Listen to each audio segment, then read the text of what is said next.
జగన్మోహన్ రెడ్డిని లేకుండా చేస్తాము, నీ అంతు చూస్తాము, ఇటువంటి అన్ని బహిరంగ సభలలో ప్రెస్ మీట్లలో మాట్లాడుతుంటే దానికి ప్రభావితులయ్యి ఇటువంటి సంఘటనలు జరుగుతాయని చెప్పి ఎన్నోసార్లు చెప్పి అయినా కూడా ఆయన పద్ధతి మార్చుకోకుండా ఇట్లా ప్రజలను రెచ్చగొట్టకుండా తెలుగుదేశం పార్టీ కార్యకర్తలను రెచ్చగొట్టుకుంటూ ఉంటే సాక్షాత్తు ముఖ్యమంత్రి గారిపైనే రాయి దాడి చేయడం అనేది నిజంగానే చాలా దురదృష్టకరం.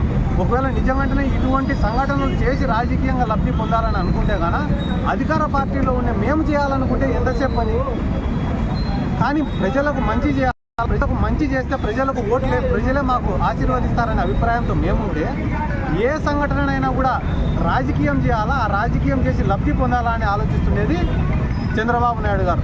కాబట్టి చంద్రబాబు నాయుడు గారికి కానీ ప్రతిపక్షాలకు కానీ ఒక హెచ్చరిక ఏం రా అంటే, మీ పద్ధతులు కానీ మార్చుకోకపోతే ఒక 28 రోజులలో ఎన్నికలు జరగబోతున్నాయి. జగన్మోహన్ రెడ్డి గారికి ఇక్కడ పులివెందుల నుంచి ఇచ్చాపురం వరకు కూడా ఎక్కడ ఏ కార్యక్రమం చేసినా కూడా బ్రహ్మాండమైన స్పందన వస్తుంది. 4 సిద్ధం సభలు చేస్తే 4కి 4 సిద్ధం, బస్సు యాత్ర సక్సెస్ అయినాయి. మళ్ళీ ఈరోజు బస్సు యాత్ర చేస్తే కానీ పులివెందుల కంటే ఎక్కువ పల్నాడు జిల్లాలో, గుంటూరు జిల్లాలో, విజయవాడలో ఇంకా ఎక్కువ రెస్పాన్స్ వస్తుంది. రోజు రోజుకి వైఎస్ఆర్ కాంగ్రెస్ పార్టీ గ్రాఫ్ పెరుగుతుంది. ఈ విషయం చంద్రబాబు నాయుడు కూడా తెలుసు కాబట్టి ఏదో ఒకటి చేయాలా, భయపియాలా, కార్యకర్తలలో ఒక భయాన్ని క్రియేట్ చేయాలా, వైఎస్ఆర్ కాంగ్రెస్ పార్టీలో ఒక భయాన్ని క్రియేట్ చేయాలనే ఉద్దేశంతో ఇటువంటి పనులు చేయడం నిజంగానే ఒక చేతగాని రాజకీయ నాయకులు చేసే పని అని చెప్పి ఈ సందర్భంగా నేను తెలియజేసుకుంటూ, ఖచ్చితంగా ఈ దాడికి పాల్పడిన వాళ్ళు ఎవరో కనుక్కోవాలా, వాళ్ళని కఠినంగా శిక్షించాలా. ఎందుకంటే కానీ ఇటువంటి ఇన్సిడెంట్లు జరగడం వల్ల ప్రతి నియోజకవర్గాలలో కూడా గొడవలు జరిగేటటువంటి ఆస్కారం ఉంది. కాబట్టి వెంటనే పోలీస్ డిపార్ట్మెంట్ వాళ్ళు తగిన చర్యలు తీసుకోవాలని చెప్పి కూడా ఈ సందర్భంగా మేము డిమాండ్ చేస్తాం. జగన్మోహన్ రెడ్డిని లేకుండా చేస్తాము, నీ అంతు చూస్తాము, ఇటువంటి అన్ని బహిరంగ సభలలో ప్రెస్ మీట్లలో మాట్లాడుతుంటే దానికి ప్రభావితులయ్యి ఇటువంటి సంఘటనలు జరుగుతాయని చెప్పి ఎన్నోసార్లు చెప్పి అయినా కూడా ఆయన పద్ధతి మార్చుకోకుండా ఇట్లా ప్రజలను రెచ్చగొట్టకుండా తెలుగుదేశం పార్టీ కార్యకర్తలను రెచ్చగొట్టుకుంటూ ఉంటే సాక్షాత్తు ముఖ్యమంత్రి గారిపైనే రాయి దాడి చేయడం అనేది నిజంగానే చాలా దురదృష్టకరం.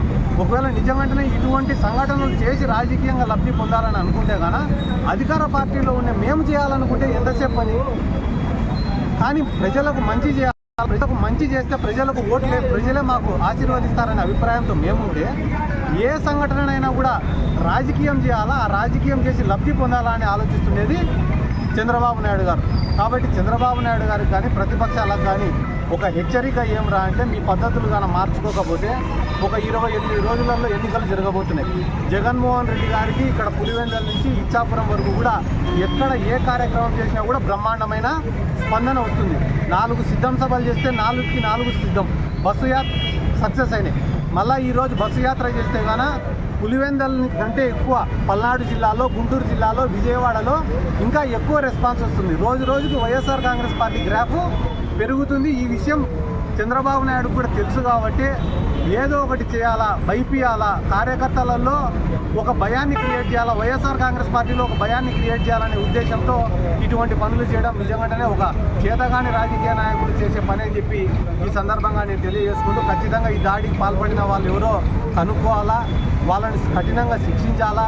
ఎందుకంటే కానీ ఇటువంటి ఇన్సిడెంట్లు జరగడం వల్ల ప్రతి నియోజకవర్గాలలో కూడా గొడవలు జరిగేటటువంటి ఆస్కారం ఉంది. కాబట్టి వెంటనే పోలీస్ డిపార్ట్మెంట్ వాళ్ళు తగిన చర్యలు తీసుకోవాలని చెప్పి కూడా ఈ సందర్భంగా మేము డిమాండ్ చేస్తాం.